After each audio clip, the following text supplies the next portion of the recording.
menilai monyet itu disuruh berenang, selamanya monyet itu akan bodoh. Karena bukan dia. Kalau kalian yang hebat dalam bernyanyi, kalian disuruh berlari maraton 42 km per jam, Anda bukan orang yang hebat. Jadi begitu Anda mengenali siapa diri Anda sebenarnya, keluarkan itu. Ingat, keluarkan kemampuan itu di sini, di Uniba. Kenapa? Coba next. Ini pun nggak jalan. Nah, coba next. Coba. Karena Uniba ini bukan untuk menemukan jati diri, saya itu menciptakan jati diri. Uniba ini diciptakan untuk menciptakan jati diri pada seluruh mahasiswa yang menyerahkan orang tuanya, menyerahkan ke sini kalian untuk belajar. Inilah kenapa kampus ini kami ciptakan begitu lengkap, begitu menarik. Bukan hanya soal beasiswanya, bukan. Karena tahu kemampuan di Sumeneb seperti apa. Saya menyadari itu. Begitu ada kampus Uniba Madura, muncullah talenta-talenta. Ada yang jadi juara ini, juara itu, juara ini, luar biasa. Dan baru semua orang melihat bahwa orang Madura ternyata hebat-hebat. Anda nggak tepuk tangan untuk yang ini. Baru Anda sadari bahwa ternyata orang Madura hebat-hebat. Dan itu harus kalian rencanakan. Ngerti?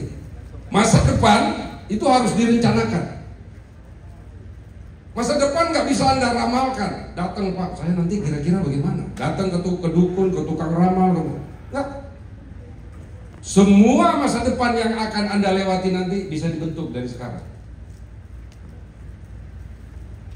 Nanti akan ada kuliah khusus. Saya waktu itu ingin menyampaikan di setiap yudisium yang sebelumnya tentang yang namanya tentang education planning, future planning, melihat masa depan dari hari ini. Itu yang penting. Dan anak Uniba Madura harus bisa. Dan apa yang harus kita lakukan sekarang? Ingat, masa depan bisa dibentuk. Coba next. Ini enggak nih. Dulu, ini 18 tahun belum selesai. Seusia kalian, kalau nggak salah ya. Saya dulu nulis ini. Saya di mana? Tas saya di mana? Yang buat tas.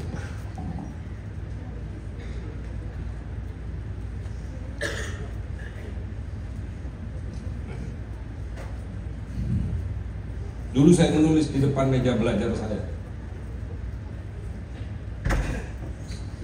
Tahun segini saya harus ini. Tahun segini saya harus punya ini. Tahun segini ini. Ini dia tulisannya. Menjadi saya taruh di kepala, di otak kecil saya. Walaupun sama dengan kalian, di depannya pasti ada foto pacar kita. Iya sama. Ini foto pacar saya di sini. Ini adalah bagian dari cara melihat apa yang harus saya lakukan. Apa yang harus saya lakukan ke depan. Saya tulis di sini. Dan ini kemudian saya minati. Ada yang tercapai, ada yang tidak. Tahun sekian harus punya ini. Tahun sekian punya ini. Saya lakukan ini terus. Itulah yang namanya future planning. Itu yang namanya menciptakan masa depan dari hari ini. Dulu usia saya pasti masih ada kaset ya, ada kasetnya. Ini dulu kalau mau tape-nya bagus pakai amplifier. Ini amplinya, gede dulu. Tapi saya terus fokus kepada apa yang saya tulis dan saya lakukan betul. Do what you write, write what you do. Jadi kalau kalian ada kegiatan, tulis yang kira-kira membuat kalian lebih bagus, tulis. Tapi setelah itu Anda lakukan apa yang Anda tulis. Catat di kepala kalian masing-masing. Allah sudah memberikan kepada kita kemampuan untuk berpikir ke depan. Urusan musibah, urusan ada apa yang terjadi sama hidupmu kelak, itu bagian dari ujian. Dan kamu harus hadapi itu. Jangan pernah takut, hadapi. Itu adalah bagian dari perjalanan hidup kalian semua. Saya pun mengalami. Apakah saya cengeng? No. Hadapi. Kita laki-laki, hadapi. Langkahkan kaki. Langkahkan kaki kalian. Setidaknya, kalaupun gagal, kalian sudah mencoba. Kalaupun gagal, kalian sudah mencoba. Karena kalau kalian diam saja, saya jamin kalian gagal. Betul nggak? Kalau kalian diam saja, tidak melakukan apapun, saya jamin 100% kalian akan gagal. Saya menjalani hidup dengan begitu. Saya hanya mencontohkan apa yang saya miliki. Saya tidak berbicara tentang orang lain. Man, saya ini nextnya tahun 89.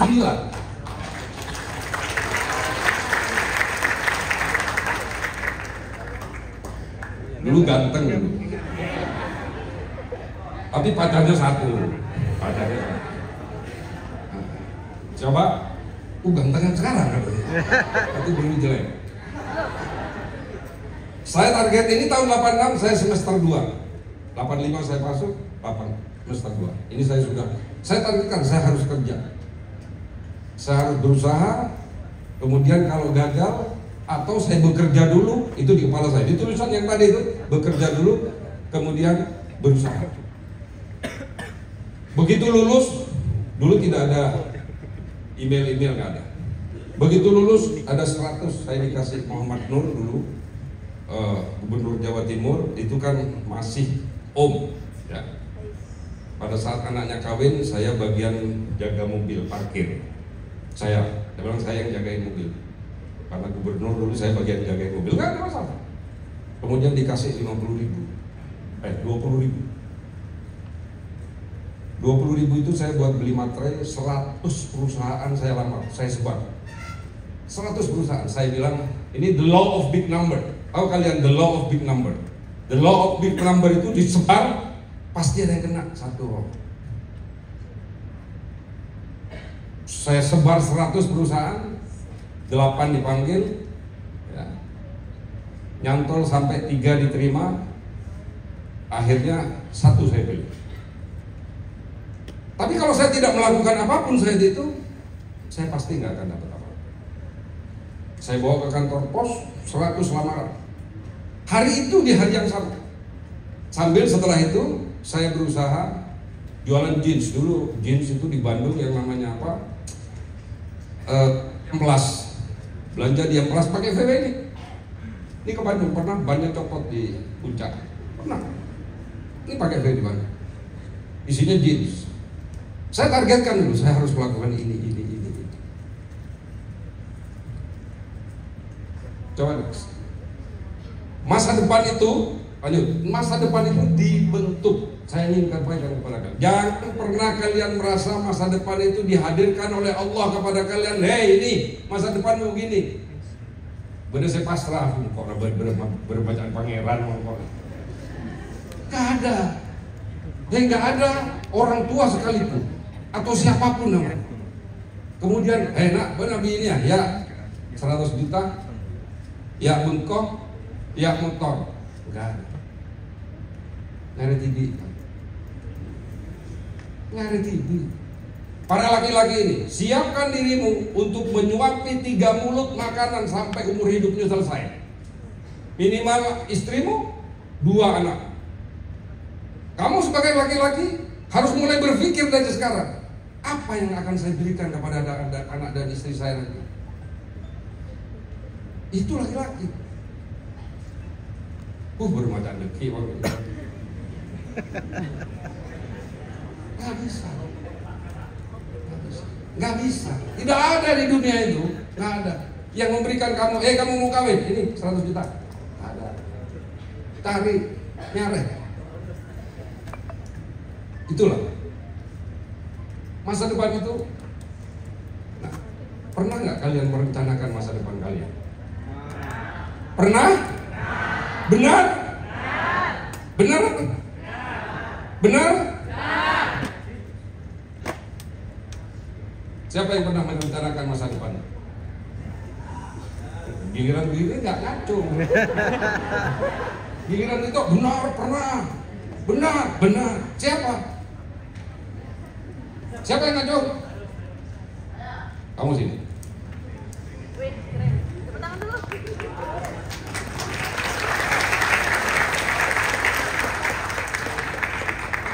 Ini lewat sini.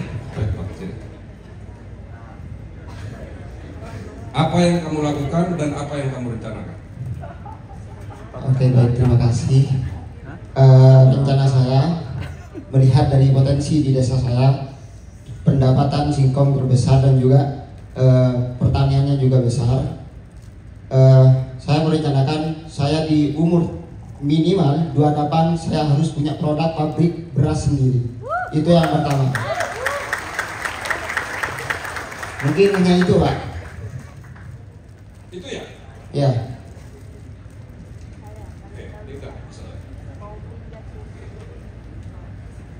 Jadi yang merencanakan ada singkong di situ, kamu merencanakan untuk jadi pabrik singkong.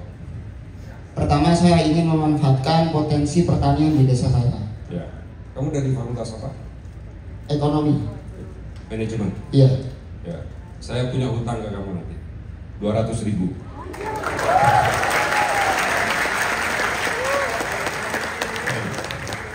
Jadi laki-laki, jadi mahasiswa, jadus terus. Apalagi mahasiswa Unipah Madura, jangan pernah malu. Minder malu itu selesai, hilangkan itu semua. Maju gak? Itu cara saya untuk meningkatkan mental anak-anak Madura. Itu cara saya. Saya membangun gedung ini bukan kampus ini, bukan untuk gagah-gagahan, tidak. Biar kalian semua memiliki kesempatan yang sama dengan pesaing-pesaing kalian yang ada di luar Jawa. Itu maksudnya.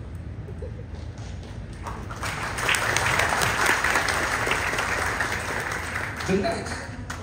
Masa depan itu jangan diramal. Jangan pernah diramal. Nggak akan selesai. Nggak akan selesai. Berat. Saya yakin kalian menjadi lebih berat. Karena apa? Kalian mau jadi pengusaha, kalian mau jadi musisi, kalian mau jadi artis, kalian mau jadi karyawan, kalian mau jadi direktur sebuah bank. Semua kalian lakukan. Pakai apa? Disiapkan. Kalau enggak disiapkan, wa may yatawakkal 'ala Allah fa huwa hasbuh, kata Allah. Siapkan, saya akan kasih kamu. Tapi kalau kamu nggak siap, saya nggak akan pernah kasih kamu. Kalau kamu nggak siap, saya nggak akan pernah kasih kamu. Kalau kamu minta air segentong, yang kamu siapkan apa? Gentongnya. Tapi mampu nggak kalian menampung air segentong? Padahal mampunya cuma segelas. Kalau pengen yang banyak, gentongnya siapkan, jangan cuma minta segelas. Disiapkan Allah, wa may yatawakkal 'ala Allah fa huwa hasbuh. Gentongnya ini siap. Nah, siap kalian ini datang ke Unipah, belajar ke Pak Rektor, kepada para dosen, kepada para struktural, diurus kegiatan kalian. Itu tujuan kalian untuk apa? Untuk membentuk gentong itu agar Allah memberikan rezeki dan kalian siapkan gentong yang cocok agar kesejahteraan kalian lebih bagus dan keluarga kalian nanti akan bahagia. Hanya itu, prinsip simple. Tapi ke depan persaing Anda akan lebih banyak. Hari ini di Papua mungkin ada wisuda 4.000 orang. Hari ini di Lampung mungkin ada wisuda 2.000 orang. Hari ini di Jakarta mungkin ada yang wisuda ribuan orang. Dan seluruhnya akan berebut pekerjaan yang sama dengan yang kalian inginkan. Kalau kalian tidak punya sesuatu yang lebih, kalian tidak akan pernah dilihat. Makanya saya bilang tadi, kalian tidak perlu jago di semua bidang. No, saya tidak menuntut itu. Kenali diri kalian, tonjolkan keahlian kalian. Itu semakin mempersempit persaingan. Itu baru anak Unipah. Saya maunya kalian bisa seperti itu. Karena yang terjadi, inilah yang saya bilang skenario planning tadi yang saya sebutkan. Bahwa apa yang terjadi di masa depan itu adalah atas apa yang Anda kerjakan hari ini. Sekarang skenario planning itu adalah serangkaian cerita yang menggambarkan bagaimana masa depan terjadi berhubungan dengan isu-isu strategis yang terjadi saat ini. Kalau kalian dalam masa depan kalian ingin bagus, hari ini mulai ditentukan hari ini. Pilihlah sekarang tindakan-tindakan yang sulit, perlakuan yang sulit. Ke depan Anda akan lebih mudah. Tapi jangan pernah sebaliknya. Kalau kalian ingin lebih bagus 3-5 tahun lagi, hari ini ambil kegiatan-kegiatan yang tidak menyenangkan. Hari apa misalnya? Ya, Anda belajar dengan baik, Anda bertemu dengan banyak orang, Anda terus berdiskusi, Anda disiplin. Terus lakukan itu. Ke depan Anda akan menjadi bagus. Tapi kalau kalian hari ini cekeh senyaman, ke kampus, loju bisa, nggak pernah masukkan ke kuliahan, kantin, nongkrong sana, nongkrong sini, bangun seenaknya, main online, judol misalnya, habis terus itu main slot sampai gila misalnya, udah.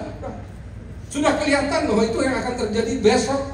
Kalian akan menghadapi hal-hal yang sulit. Hari ini waktunya. Ingat, usia Anda 17, 18, 19, mungkin ada 20 sekarang. Siapkan, karena nanti 27, 26 Anda akan siklus kehidupan yang perempuan siap menikah, yang laki-laki siap menikahi. Terus begitu. Habis itu cari duit, beribadah, kerja, andi anak, mati. Mana? Sudah itu hidup. Itu hidup. Jadi kalau ini serangkaian cerita ini menggambarkan isu-isu strategis yang ada sekarang ini. Satya lihat, penilakuna Satya.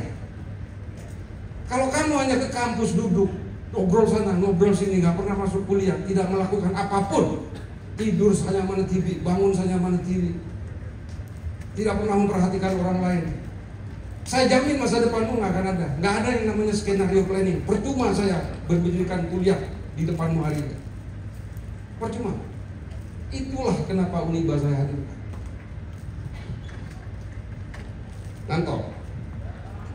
Berhenti. Ungguan. Ini forward looking. Ingat. Tidak hanya bisa direncanakan, tapi dia juga bisa dijangkau. Dia juga bisa dijangkau. Ini skenario planning, ini ilmu yang saya terima di luar negeri pada saat saya di lingkungan kerja. Sampai saya bikin ini khusus yang copyright by Aki. Saya bikin sendiri. Ini nggak bisa ada orang lain. Ini saya punya. Yang saya sampaikan kepada kalian tadi itu termasuk ini copyrightnya saya.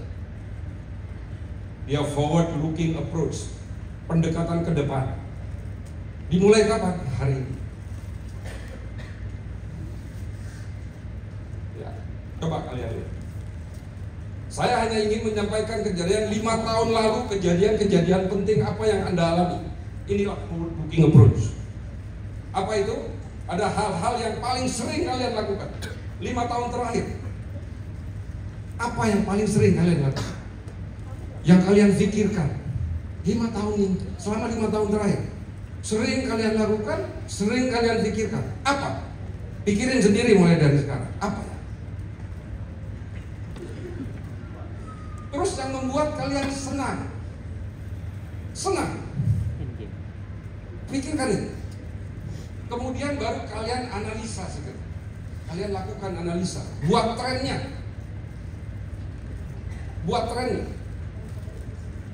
Oh, kayaknya menyenangkan di kerjaan saya. Saya misalnya, Anda semakin jago dalam sesuatu, Anda semakin hebat dalam sesuatu, Anda memiliki kelebihan dalam sesuatu, trennya Anda lihat, oh semakin baik.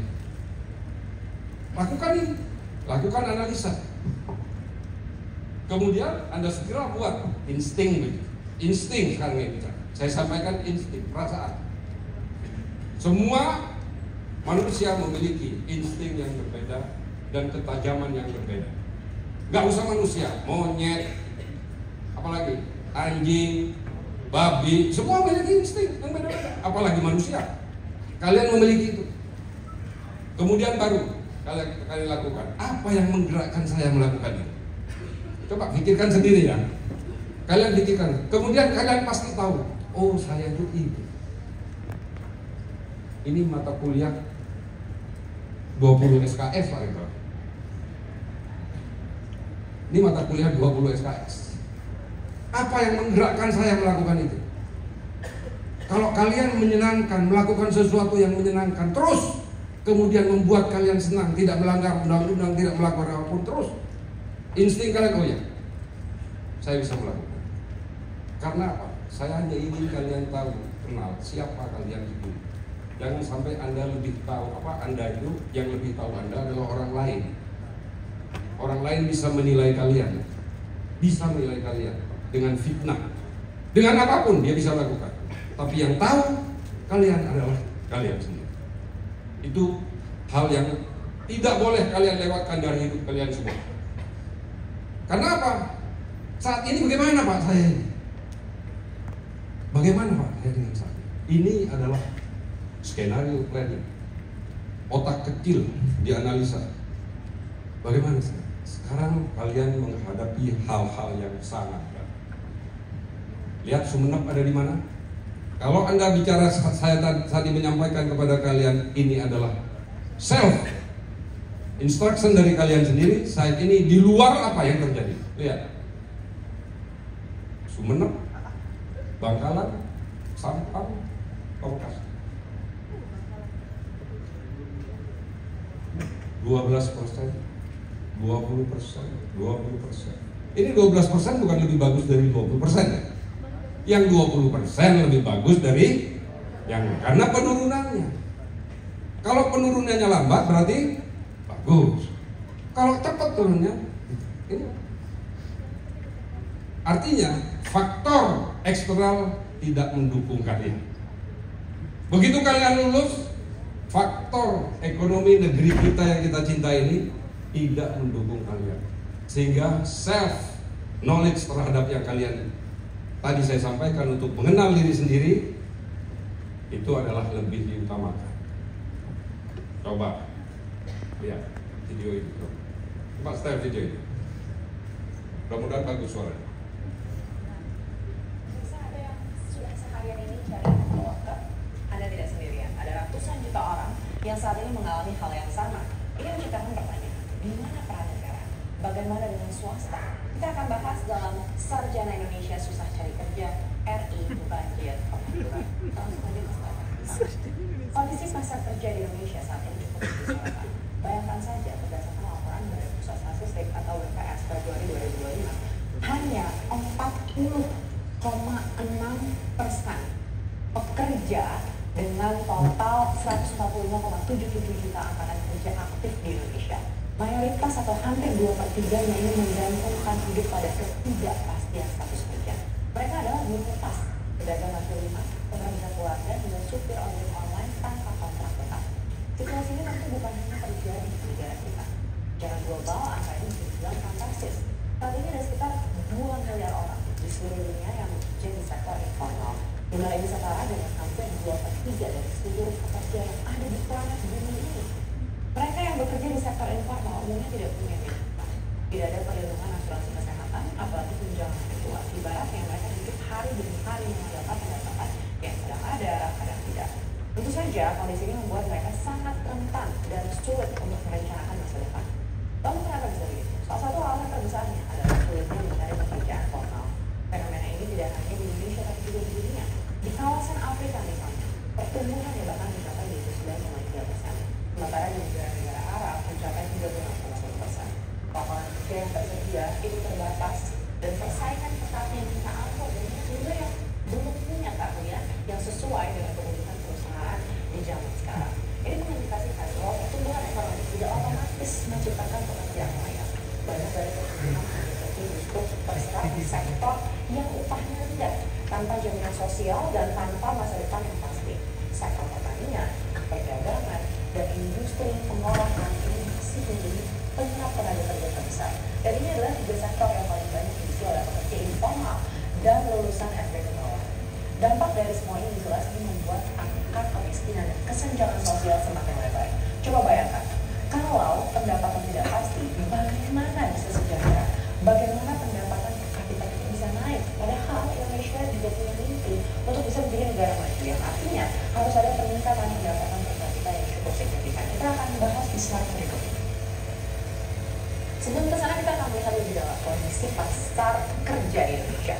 Laporan Badan Pusat Statistik atau BPS hingga Februari 2025 menunjukkan ada sekitar 842.378 penganggur yang memiliki gelar sarjana.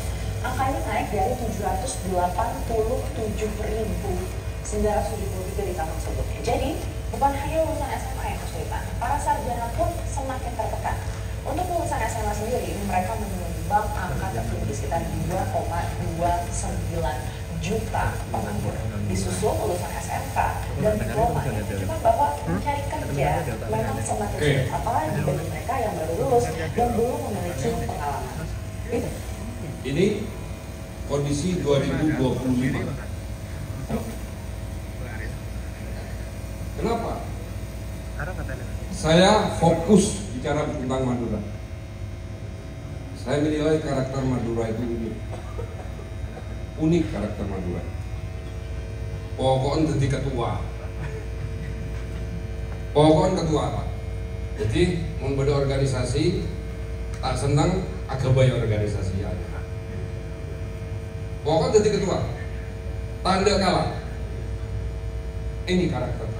Ini masalah apa? Masalah mental. Mental dari mana diperbaikinya? Dari pendidikan. Pendidikan mana yang harus saya perbuat? Yaitu Uniba Madura. Mental. Kenapa? Mental lah yang membentuk karakter itu. Mental ya, mental kalian itulah yang membuat karakter. Sehingga kesuksesan itu hanya ada tentang mental. Berkali-kali saya sampaikan tadi, kenali dirimu. Lihat, terima dirimu apa adanya dan segala kelebihan dan kekurangan. Terima dulu kalian. Jangan sok hebat. Jangan sok hebat. Tanda kalah. Pokoknya pun beda lebih yang pintar ditinggal. Ada beda yang lebih pintar dari dia pergi. Pokoknya saya harus yang lebih pintar dari dia. Saya lebih hebat dari dia. Jangan. Ada yang lebih bagus dari kamu, ajak diskusi. Ajak diskusi. Karena memang Tuhan menciptakan kita berbeda. Tidak mungkin sama semua. Ya. Kamu memiliki kekuatan dalam dirimu. Kalian itu memiliki kekuatan dalam diri kalian. Dalam segala rintangan disiapkan. Sehingga mental miskin apa? Kita itu mental miskin. Parah. Contoh. Nah, orang mental miskin mau ngejok usaha, kok tadi pengalaman ya. Tak tahu. Banyak ketuaan marah berinvestasi di situ. Online aja nih. Gitu ya. Marah mau karya bareng kok. Boktong tak bebas. Wah. Boktong kok tak bebas. Jadi berpikir lebih banyak dari seorang profesor dan bertindak lebih sedikit daripada orang buta. Mikir banyak, ini, kok itu. Tapi kalau ada orang yang sukses, apa yang dia bicara? Cereng jiranan dari soki. Cereng jira benak modal lah. Cereng dia ngariak. Cereng ngariak. Baca kiri mentak bangkrut. Itu cara kamu menilai orang lain. Kalau ada orang lebih atas, ada kiri. Jangan. Positif terus, kalian berpikir positif. Saya masih panjang apa yang saya sampaikan kepada kalian. Karena apa yang terjadi sekarang ini? Saya tentang ini rencana hidup saya minta kalian. Jika gagal buat rencana baru terus saja, nggak apa-apa. Tapi apa yang terjadi sekarang? Ya, ini saya skip aja karena saya sudah sampaikan. Tantangan tentang 2025 dan seterusnya. Ada nggak peluang? Ada yang bisa jawab? Ada nggak peluang? Ada. Tergantung siapa? Jadi kalian sendiri. Ada peluang.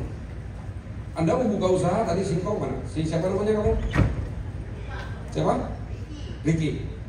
Coba. Anda buka kalian mau berbisnis? Saya lihat ada. Saya mau bikin bisnis, tapi kunci-kuncinya saya akan kasih ceritakan kepada kalian. Entos dulu. Mau lihat peluang.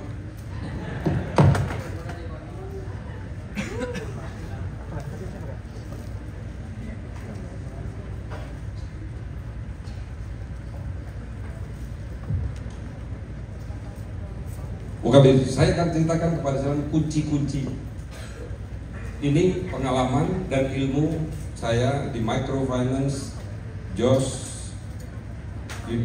University di Filipina, di Manila pada saat saya George Rizal University di Filipina, Manila pada saat saya kuliah S2 di sana. Ya, saya katakan kepada kalian, kalau kita bicara tentang peluang usaha, saya minta kepada kalian bertemulah dengan banyak orang. Bertemulah dengan banyak orang, berdiskusilah dengan teman-teman kalian. Amati kebutuhan dan tren yang sedang akan digemari. Itu dulu kuncinya. Tapi yang saya kasih kepada kalian adalah, coba pedoman dasarnya. Apa itu membuat sesuatu yang baru? Di bawah ada kue. Jangan bapak kue. Makanan. Memang makanan, tapi makanan yang ada nggak makanan setek ngeletek lagi gila misalnya, kenapa? Ayam geprek itu apa sih keistimewanya? Apa keistimewanya? Cuma namanya geprek. Anda bisa apa aja, bisa ayam tokol, misalnya kan gitu ya. Bisa aja kan? Apa lebihnya? Ya itulah mereka. Ayam geprek itu ya pedes, sudah. Ya digeprek. Coba ayam tokol, bisa nggak ayam tokol? Sama ininya palu gitu. Bisa nggak ya? Bisa. Apa ciri khasnya? Acen. Ini apa aja? Macam-macam. Memang begitu. Tapi kalau dia bisnis latah, ada bisnis latah yang hebat waktu itu yang namanya Extreme Mixu, ya. Ingat ya? Bagaimana sih? Habis. Sebentar aja. Tapi yang geprek bertahan itu. Padahal saya apa yang digeprek ini? Saya rasa nggak digeprek ini ya. Mungkin bentuk kocok itu di gini-ginian aja sudah tutup. Tapi laku. Ini yang menurut saya kalian harus coba ini lihat. Padukan yang baru dan sesuatu yang unik. Ini ada bahasa Inggrisnya. Saya terjemahkan kepada bahasa Indonesia. Ada bukunya. S2 diajarkan saya di situ oleh Muhammad Yunus. Ini diajarkan. Ada kebutuhan yang sustain, terus menerus. Nah, tapi yang saya ingin kepada kalian, pasti kalau ada begitu pasti ada demand. Yang saya ingin saya sampaikan ini. Anda tahu GPM? Gross Profit Margin. Apa itu?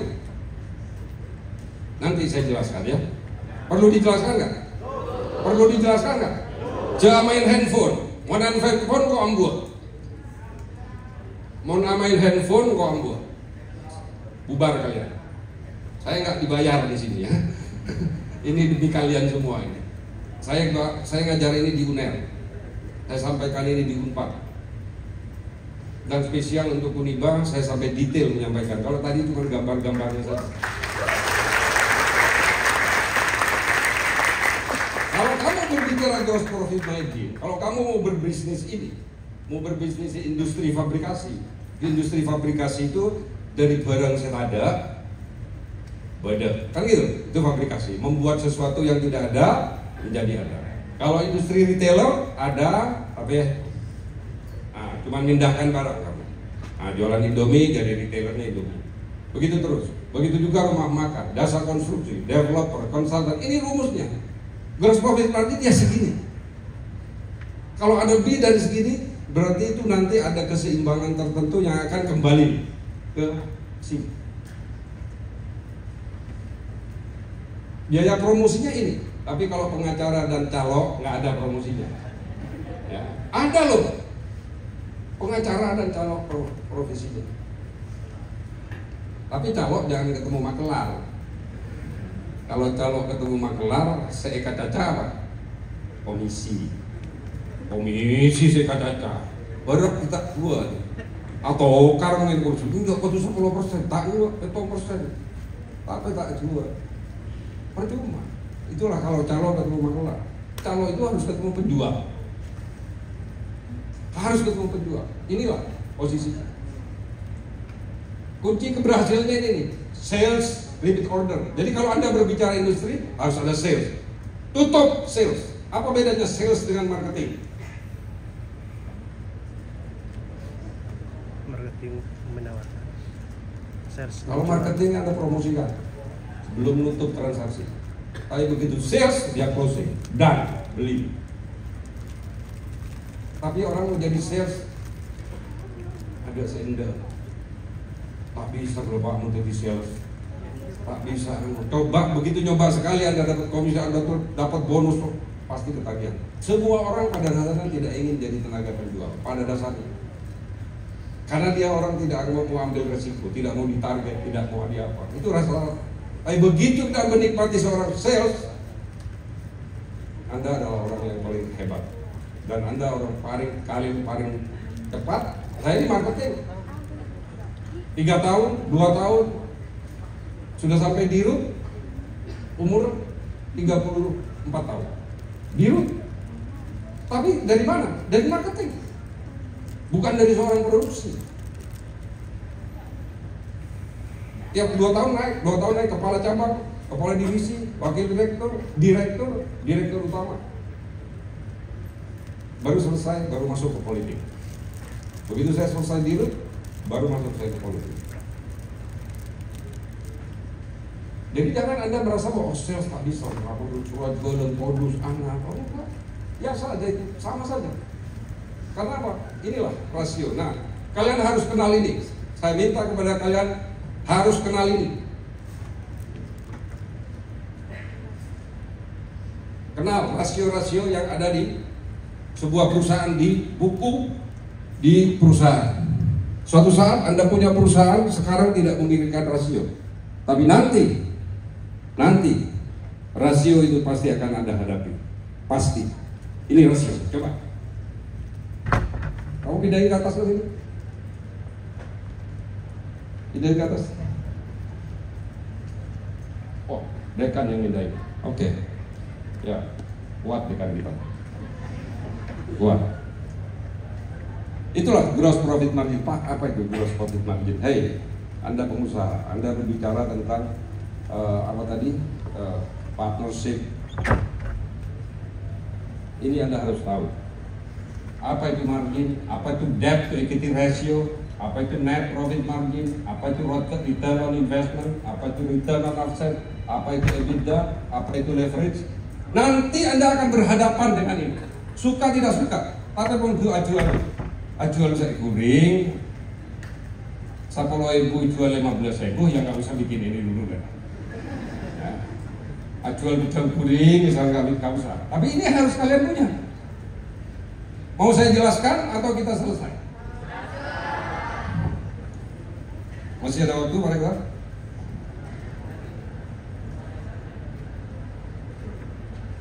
Pembicara tunggal benar-benar tunggal ini. Tapi saya cinta kalian. Itu ya.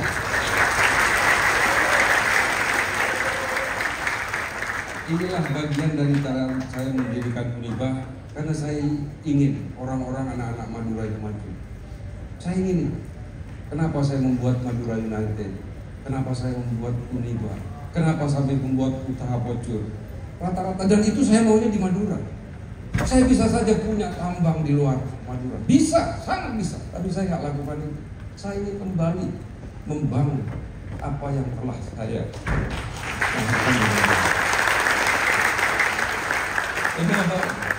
Kiai Haji Baharudin Mutahari, Kiai Haji Baharudin Mutahari menyampaikan kepada saya, kalau kamu pengen jadi orang sukses, jangan pernah lupa dari mana kamu berasal.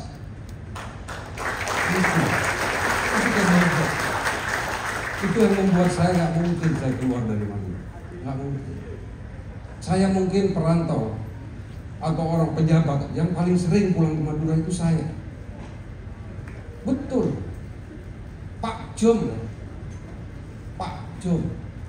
dari airport 5 jam sampai sini, belum mau macet kok kan. Iya, mau andi private jet bisa merawat di Trunojoyo, tapi kan saya nggak punya private jet lah. Doakan, amin. Ayo kita bicara. Caranya adalah, coba mana? Pas bener, kamu bisa nggak industri keripik singkong? Pergi mana? Nah, ayo, ini contoh. Jadi ngaji tadi. Ini ngerti. Mau bodoh saya main handphone, tegor sebelah suruh keluar.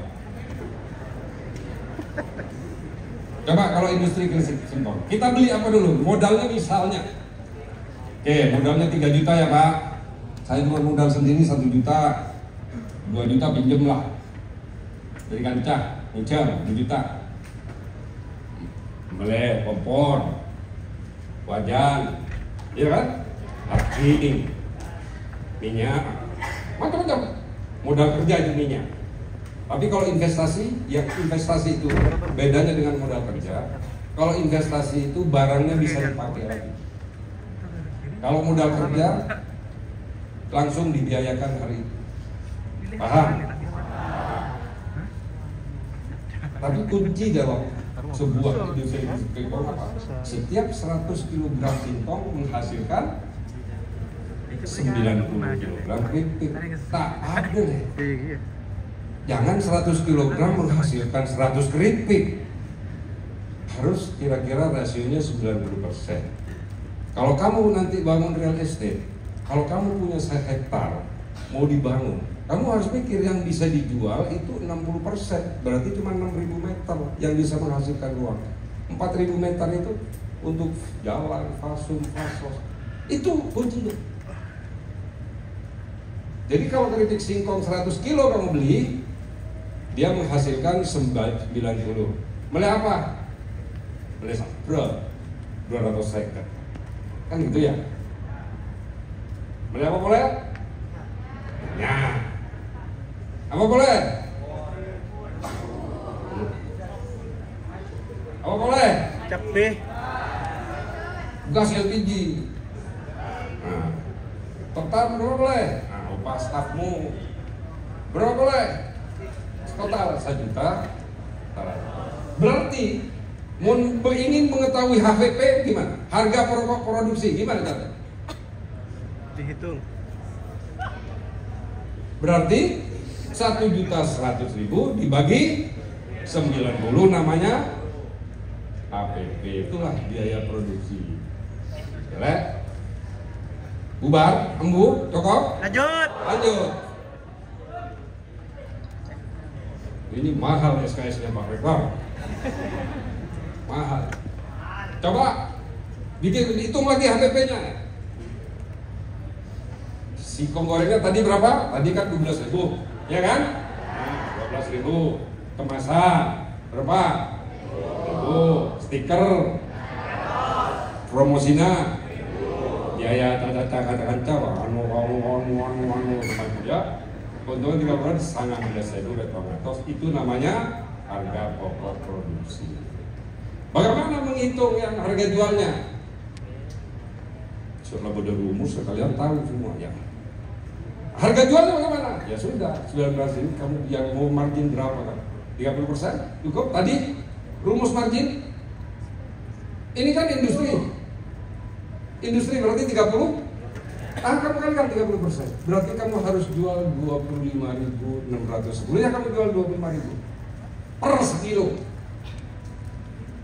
Tapi kalau misalnya kamu keripik yang 200 gram itu kan ada ya? Harus berapa ya? Cuma 200 gram. Ya, oke. Bagaimana menjual gross profit margin? Nah ini rumusnya. Mencari gross profit margin itu adalah harga jual dikurangi modal dibagi harga jual. Itulah GPM yang tadi saya sampaikan kepada kalian. Nanti kalian harus tahu ini karena ini nanti bagian dari neraca. Mana yang dari ekonomi? Aduh.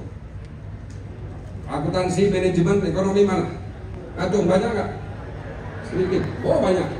Berarti kalian ini keluar dari sini harus bisa membuat neraca. Kalau tidak bisa membuat neraca, datang ke saya. Harus bisa bikin neraca. Lanjut, ini baru gross profit margin. Habis itu apa tadi? Jadi begini, gunanya apa ngitung profit margin? Ini kan 65 kilo, artinya kalau kamu sudah jual 65 kilo, tak usah jual 90. 65 kilogram aja kamu jual udah impas, udah cukup. Karena untungmu Itu ya. Gunanya adalah untuk menghitung berapa omset yang harus dijual. Clear. Marginnya gimana? Kecil, gampang lah kalau margin. Bagaimana dengan gross? Kalau kamu asumsikan kan nggak terjual semua, kamu harus 75 aja Pak, cukup lah. Kamu gross marginnya ada 443. Begitu bicara net profit margin, berarti gross margin dikurangi biaya. Tadi itu gaji, kamu pengen makan bergaji sendiri misalnya 400.000, ngambil.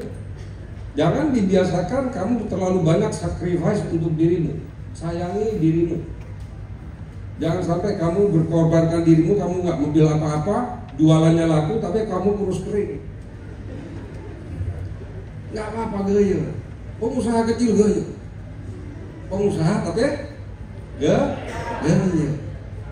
Itu baru saya pengen anak-anak muda coba ini. Berarti apa? Net profit marginnya 1.984.000. Bagaimana Pak dengan return on investment? Ini tahu nggak return investment? Artinya apa? Jadi kalau uang kamu tadi berapa? 3 juta ya? 1 juta dari kantongmu, 2 juta dari ingin mengetahui tingkat pengembalian uang saya ini berapa? Kalau kuncinya, kalau lebih dari bunga bank, waktu itu 12% atau 10%. Kalau di sini bicara rentenir berapa persen? 2% nggak bulannya. Rentenir pun masih untung. Kalau kamu kena bunga rentenir 2% 1 bulan, berarti 24% 1 tahun. Kalaupun kamu punya pinjam ke rentenir 5%, berarti dalam 1 tahun 60 bulan, 60%. Ini masih 77%. Sehingga orang kata, oh kalau gitu saya invest, saya ikut. Kamu sampaikan, ini bayangin jualan keripik singkong tapi bicara ROI kan keren. Jualan keripik singkong ROI, return on investment gua 77%. Oh gaya. Biar teman-temannya datang, ayo invest. Nah, invest, kamu bayar itu yang 2 juta dari pinjam.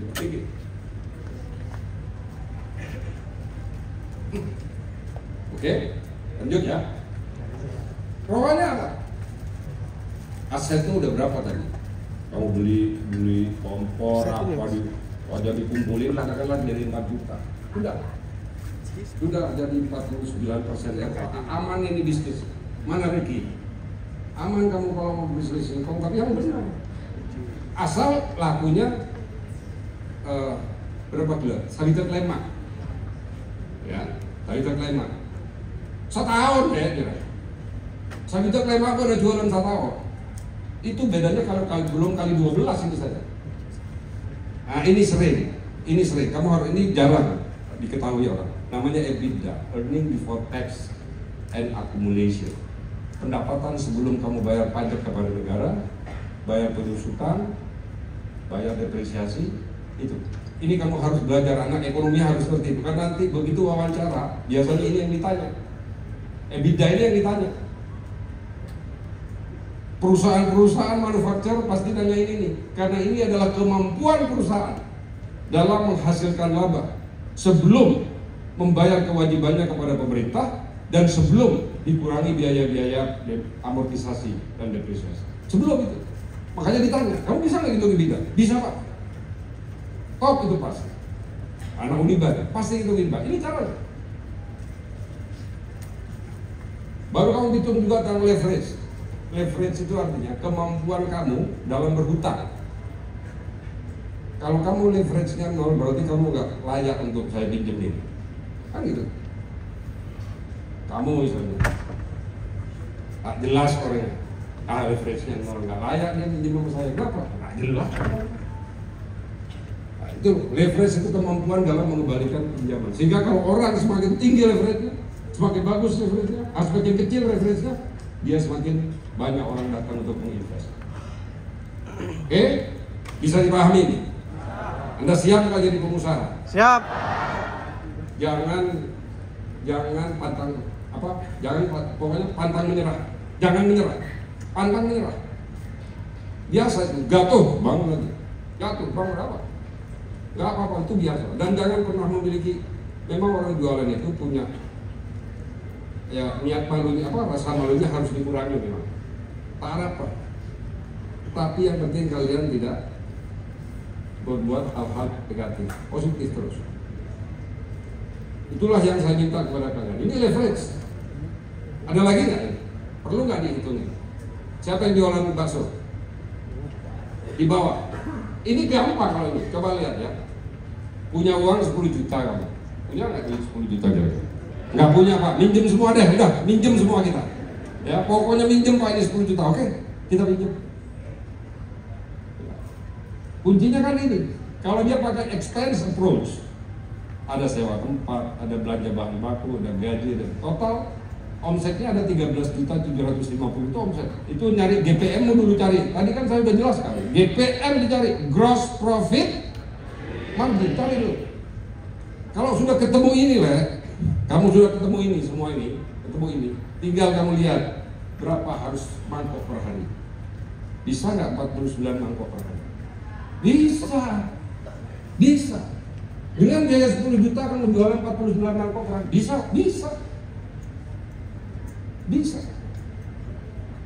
Cuman harus disiplin.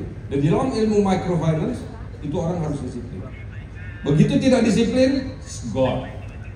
Jangan pernah berharap sukses. Disiplinnya apa? Lakukan begini. Ini adalah ilmunya yang saya pelajari dari Muhammad Yunus di Bangladesh. Bagaimana dia harus modal belanja, harus bikin cadangan, harus untuk pribadi. Pribadi nggak boleh pelit, ambil aja, tapi hitung.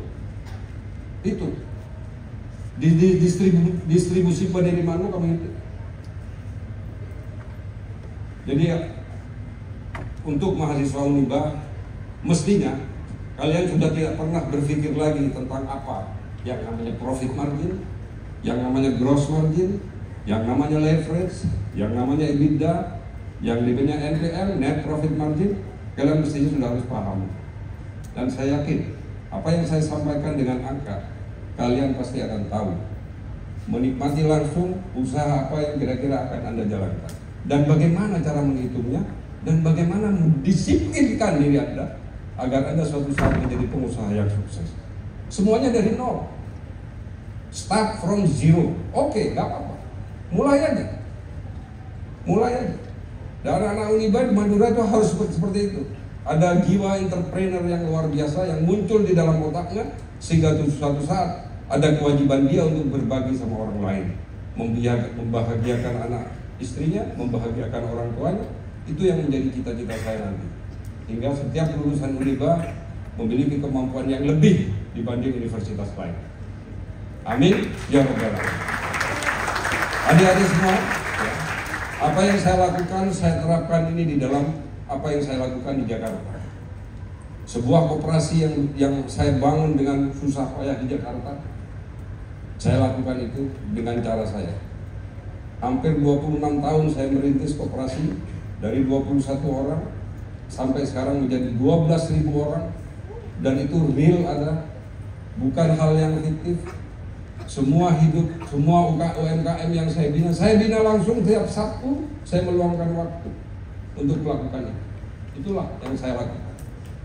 Jadi apa yang ini saya singkat saja. Ya. Inilah kenapa waktu itu saya mengambil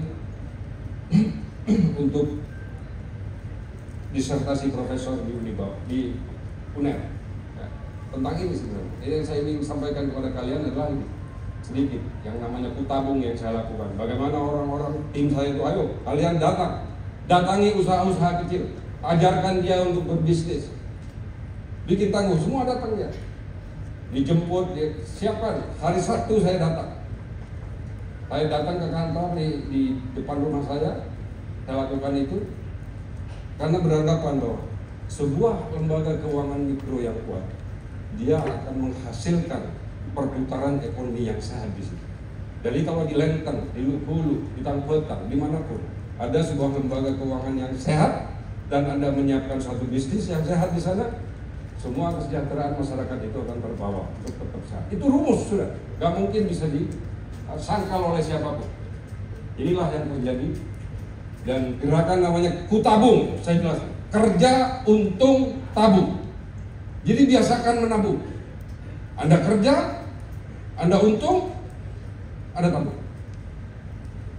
Ingat, kalau Anda tidak punya saving, tidak punya reserve, Anda habis satu saat, kemakan oleh lawan, oleh siapapun yang orang yang tidak suka kepada Anda. Semuanya dari ini. Saya bangun mereka itu dari sepak bola. Ini tahun berapa ini? Tahun 97 nih mereka. Masih langsing. Itu di kampung saya ingin mempersatukan mereka, menyemangati mereka. Kemudian saya bikinkan sebuah koperasi. Ini RAT-nya di belakang rumah saya tahun 99 pertama kali. RAT itu rapat anggota tahunan. Saya cari. Kemudian jadilah koperasi ini. Ini koperasi awalnya begini. Biar kalian semangat. Saya sampaikan ini biar kalian semangat. Hey, life is go on. You have to go there. You have to be success. Gak ada orang yang akan memberikan kepada kalian uang sebanyak itu untuk masa depan kalian. Gak ada. Kalian harus cari sendiri, temukan sendiri, buat sendiri. Itulah hidup. Ini tahun 98. Masih kayak gini. Apapun saya suruh, ayo. Kemudian baru tahun 90, tahun 2004 sampai 2009 kantornya sudah seperti ini. Sampai saat ini kantornya pun sudah begitu.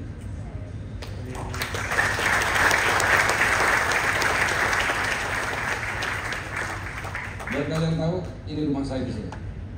Nah, rumah saya pas di belakang. Sehingga setiap Sabtu saya kontrol mereka, saya ajarkan mereka berusaha bagaimana. Banyak ibu-ibu semua waktu COVID nangis. Alerpo depan saya, Pak Hasanul, tolong uang 20.000 sehari dia nggak bisa setor. Gara-gara nggak jualan nasi utuh, nggak bisa setor. Saya bilang, Bu, mau diantara jualan, tahu saya nyerah, tahu sama aja dulu. Kamu tak jualan, tapi mana jualan aja. Karena kan dia nggak terima uang. Itulah prinsip dari microfinance. Kalian harus pegang dari otak kecil. Semua we start from small, start from zero, semuanya akan besar pada waktunya. Jangan pernah ragu terhadap masa depan kalian. Jangan pernah ragu, Tuhan sudah mengatur. Kecuali kalian tidak berbuat apa-apa. Apa aja nih? Apa aja? Ya, apa aja? Jangan sampai kalian tak bojong, tapi minta. Nyuwun ka pangeran oh iya kok pangeran. Tapi tak bojong. Kata pangeran tuh, kamu ini apa maksudnya? Enggak menjalankan apa yang saya perintahkan, tapi kamu minta. Di pangeran kan enggak. Gilnya kan kamu kalau kayak gitu. Ya jangan. Sholat, jalankan. Nakal sedikit boleh. Boleh. Nakal itu wajar. Tapi kamu harus tahu kapan waktunya berhenti. Cok nakal sepanjang hidup lagi. Umur sabitok mabuk bener kan. Umur sabitok. Kapan waktunya berhenti lah. Jangan kelanjut. Ya. Jadi itu yang ingin saya sampaikan kepada kalian. Mudah-mudahan kita sama-sama berikan yayasan Allah.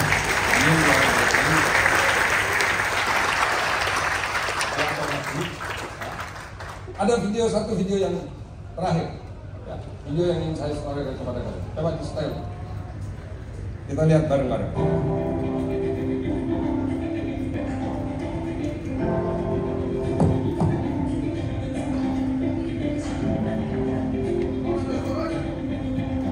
Nggak ada suaranya, nggak ada suaranya.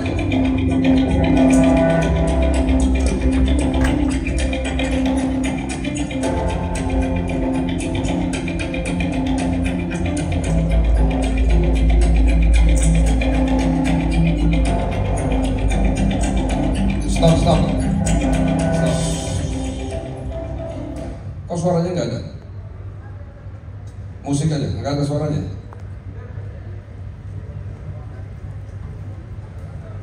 Narasi jam itu.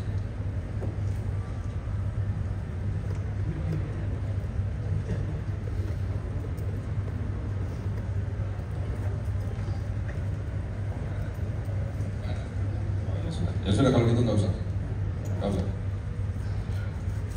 Oke, semua saya meminta kepada kalian tetap jalankan hidup yang sehat, yang benar. Perihal kalian diuji oleh Allah, Anda harus siap menerima. Karena itu adalah bagian dari cara Allah untuk mematahkan kalian. Kalau di dalam sering saya muncul di pepatah-pepatah mengatakan bahwa seorang pelaut yang tangguh tidak dilahirkan dari Laut yang tenang. dan samudra yang datar. Dia harus ombak, baru dia akan menjadi tangguh. Salam kepada keluarga, Bapak Ibu kalian, dan semoga kalian tiap pocur, sukses dan kedepan yang baik. Wabillahi taufiq wal hidayah. Wassalamualaikum warahmatullahi wabarakatuh.